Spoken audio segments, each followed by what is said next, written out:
South over the last couple of months has been a shocking spate of accidents, and we're really talking about two different things here that overlap. First is the accidents that have come about or been exacerbated because of shocking road design. Now, this is a huge problem for people in the south. They're not asking for some sort of Rolls-Royce road system down there. They're just asking for the same sorts of standards that are taken for granted in other parts of the city. Now, in addition to that, there is a clear problem of criminality, and this was underscored today. There's amazing figures that the Tiser has got on the front page, and we'll be talking to the Police Commissioner, Grant Stevens, about this tomorrow. Number of high-speed chases in South Australia has doubled in the past 3 years. There were 325 in the year 2012-2013, up to a staggering 606 last year. And sadly for the residents of the southern suburbs, it is the Southern Expressway that has become not so much an expressway as a speedway for these young ratbags who are going around swiping cars.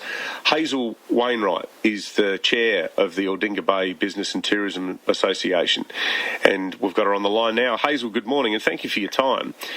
We'll ask you about the crime issue second, but firstly, in terms of the infrastructure, that stretch of road from Seaford to Sellicks is nothing short of a disgrace, isn't it? Oh, it's appalling, absolutely appalling. Look, I moved down here to Sellicks about 6 years ago, and they've actually patched up the road every year since I've been here. So we have a quarry here at Sellicks, and the trucks go up and down that road with a huge amount of rubble, which actually trashes the road. That's up the top near Cactus Canyon Road, isn't it? Yeah, it's just past the Victory Hotel. Yeah.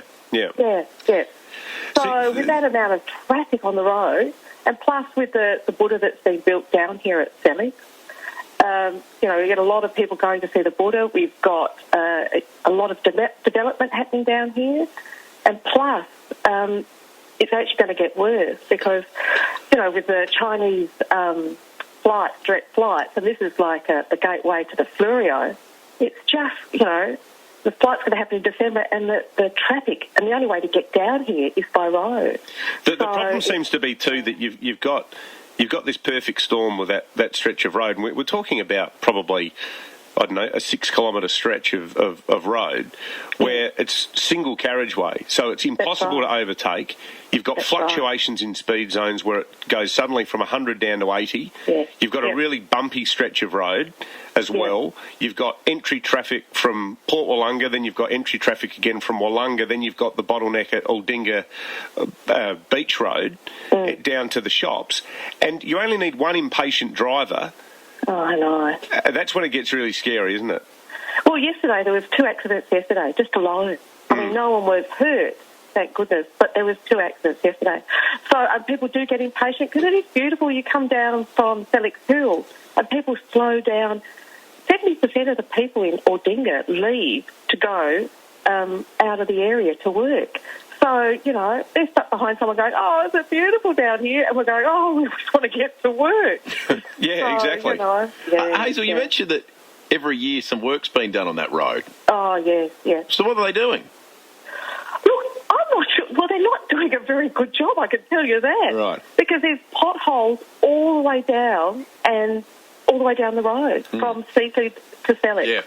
So they fix it up. You think, oh, this is fantastic. And it lasts for about, a year, and then it starts all over again. And then they block off the road. They patch it up, basically.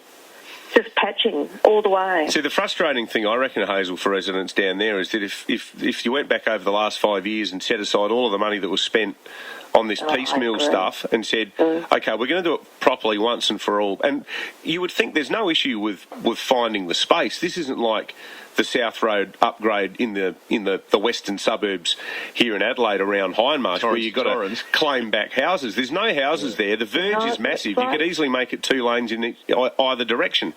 Absolutely. And, there is that area. And my fear is that there's going to be more fatalities, there's going to be more injuries. We also have issue with kangaroos down here, so we're not only dodging traffic, we're dodging kangaroos. So it's a tricky road, and it'd be great if the state government said, look, we're not going to spend $11 million, because they're bragging about $11 million, and $11 million's nothing. You know, what they need to do is spend a decent amount of money, you know. They're thinking about putting a roundabout down here just at the entrance of Aldinga, and that's not really enough.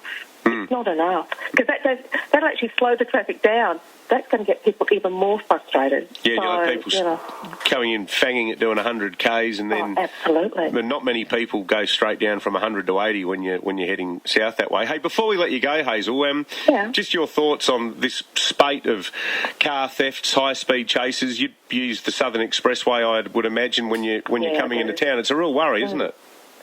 Well, I think that, you know, it's a great highway, and, you know, it would happen up on the southern highway that goes up towards Mount Barker, but it goes uphill, whereas this is a really lovely road. So people think, oh, I'll get on there and I'll just bang it, you know. So I think they do use the road as a bit of a speedway. And I guess they think once they get down here, they can take off, you know, down the Flurio. So it's a lovely road, so I can imagine that's what they're thinking. And there has been a few chases on that road. Yeah, absolutely. Yeah. Thank you, Hazel. Hazel Wainwright. Cheers, Hazel. Chair of the Aldinga Bay Business and Tourism Association. There's been a number of chases last year, 606 on it's amazing, Australian roads. It's an amazing almost figure. Double